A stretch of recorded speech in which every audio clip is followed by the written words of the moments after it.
Olá, amigos, sejam todos bem-vindos. Estamos iniciando mais um estudo sobre a mediunidade.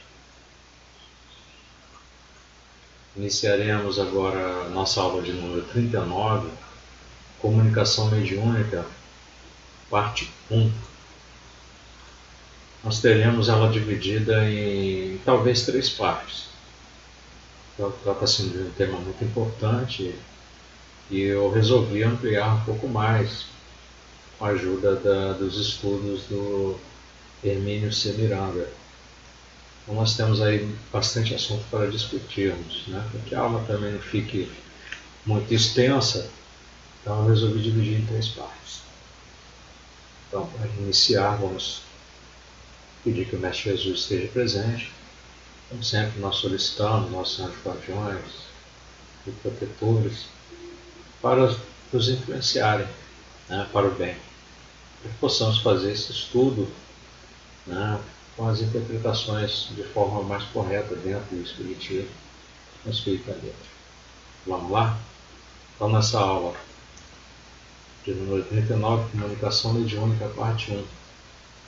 Lembrando aqui, tratando sobre a linguagem do pensamento, uma frase de Kardec, que os espíritos só têm a linguagem do pensamento, não dispõem da linguagem articulada, pelo que só há para eles uma língua.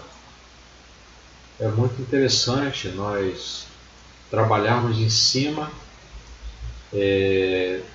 dessa informação, uma informação muito importante que o nosso mestre Leonês, né, nos trouxe.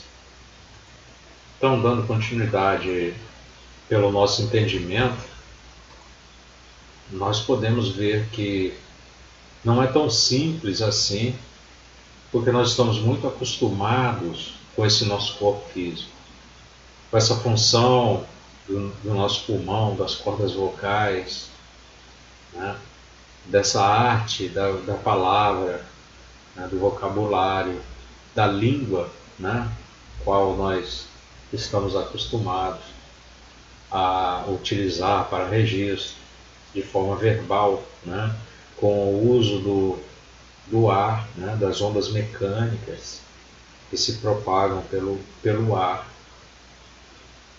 né? Que é o som. Então, por causa desse costume nosso aqui, desde que encarnamos, né? Desde pequenininho aprendemos a nos comunicar dessas formas, então fica às vezes difícil de entender essa comunicação do pensamento. Mas se nós, como nós já temos a informação, nós já estudamos sobre o perispírito, sobre o espírito, e vemos que Kardec aqui nos reforça que a linguagem do pensamento, isso tudo são ondas, assim como o som também é uma onda. Mas nesse caso, essas ondas, elas representam, são imagens traduzidas por essa onda, que vai de pensamento para pensamento. Então nós temos aqui que parece de início difícil de aceitar essa linguagem do pensamento, e que não seja a mesma que falamos aqui ou em diversas outras de outros países, né? Como o português, o francês, o inglês e outras línguas, o alemão. Mas esta é a verdade, que os espíritos só têm uma linguagem, que é a linguagem do pensamento. Então nós vamos ver o quanto isso interfere, né, e junto com aquele animismo, né, na chegada dessas mensagens até nós. Tá? Então nós temos aqui que na segunda parte do livro Evolução em Dois Mundos, no capítulo 2, André Luiz traz uma questão muito importante para a gente. Tá? Essa questão é o seguinte: como se caracteriza a linguagem entre os espíritos? E a resposta é: incontestavelmente, a linguagem do espírito é, acima de tudo, a imagem que exterioriza de si próprio. Por isso que nós devemos tomar cuidado com nossos pensamentos. Eles estão sendo lançados ao espaço o tempo todo. Aquele vigiar, é importante vigiar nossos pensamentos, não só nossos atos. Muitas vezes nós escondemos nosso pensamento, nós parecemos funcionar de um modo, operar de um modo e pensamos de outro, tá? Como nós temos aqui, que o médium ele irá expressar a mensagem pelo sistema de reflexão. Então ele recebe o ideograma enviado pelo espírito comunicante e o transmite por palavras que lhe são próprias. Então, nós temos um exemplo aqui, o médium, o seu perispírito e o perispírito do comunicante, do espírito comunicante. Tá? Então, analisando essa imagem, de certa forma, nós podemos compreender que assim, nesse exemplo, o espírito à direita transmite o seu pensamento ao médium à esquerda, ligeiramente desdobrado. Este o processa, converte e o retransmite ao encarnado, com o qual o espírito se deseja comunicar através do médium. Está na Diversidade de Carisma. Então, como se diz mesmo, um médium, ele vai tratar de ser esse mediador nas comunicações, trazer a mensagem a quem interessa. Pode ser até no caso de um socorro a um espírito atrasado, nós estarmos passando a mensagem para o doutrinador, que vai saber muito bem como recebê-la e como retransmitir alguma informação necessária ao espírito sofredor. Tá?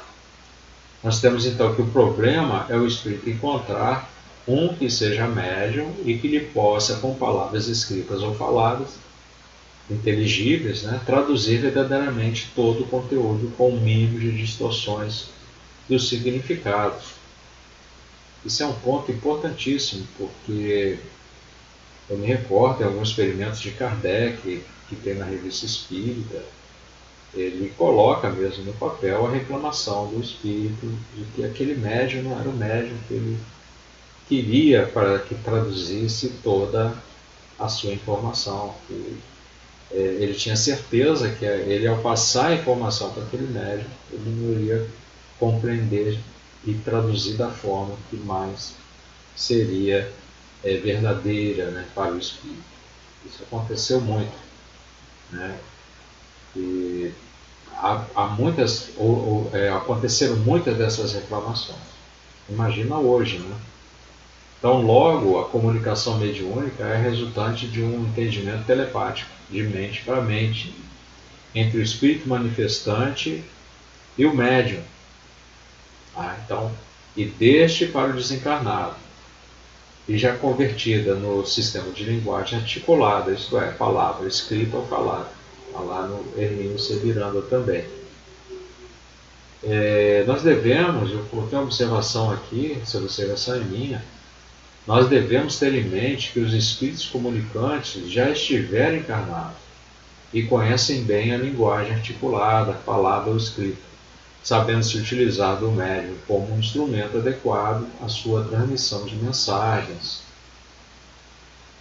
Então, esse é um outro ponto importante, que nós, se formos um médium se comunicando com algum espírito, de certa forma, nós temos dentro de nós, nós carregamos uma certa herança de quando já estivemos desencarnados, na passagem, no passado, quando deixamos outras vidas.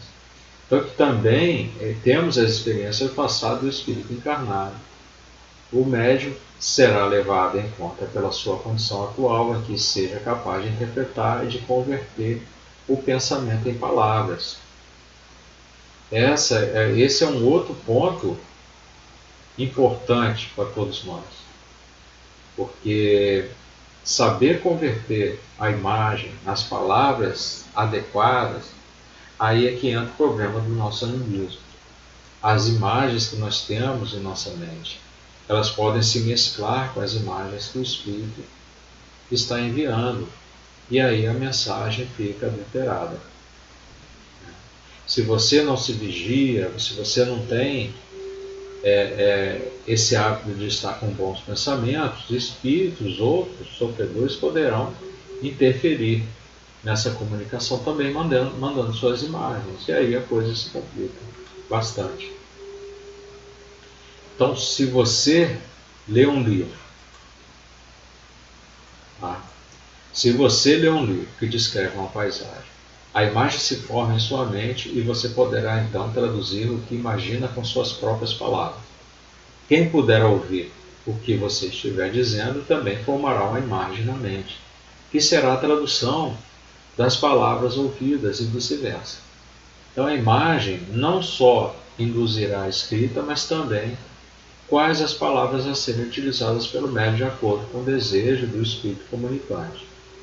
E é aí que devemos nos preocupar com o animismo, como já vimos, não permitindo que seus pensamentos e imagens se misturem com as do espírito comunicante. Caso ocorra, teremos algumas palavras nossas incluídas numa mensagem distorcida, alterada, em seu conteúdo. Foi o que eu falei com vocês. Tem até uma lembrança da Ivone, que eu já falei antes.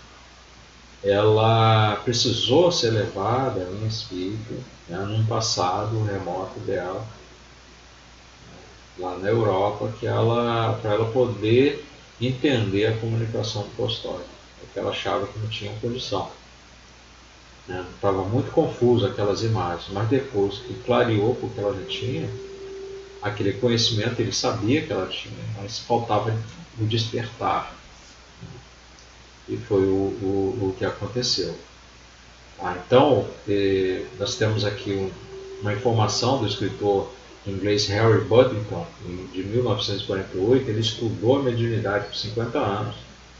E ele disse que a capacidade de interpretar é às vezes mais valiosa que a expressão literal do que é percebido na evidência. Então, porque é principalmente pelo simbolismo que os espíritos alcançam o nosso entendimento. Usualmente, uma forte impressão ou apreensão intuitiva ajuda o vidente na elaboração de suas descrições. Quando isso não ocorrer, mantenha o cérebro em estado de passividade, de modo calmo e firme, e mentalmente busque o sentido da visão. Mais uma vez, reforçando o que aconteceu com a Ivone do Amaral Pereira. Só um exemplo aqui. Tem muitos outros fatos, vamos dizer assim. Então, continuando, nós temos aqui que não parece tão complexo quando encontramos um médium de psicografia, psicofonia, onde podemos imaginar um espírito comunicante ele controlando a parte psicomotora do médium, ditando por audição, coclear, ou para um sistema apropriado ligado ao psiquismo, nos centros que controlam a palavra ou escrita. Aí já parece menos difícil de entender. Mas, em outros casos, quando já é um médico que possui vidência e processo telepático, a coisa fica mais complexa. Ele só possui isso, vidência e processo telepático.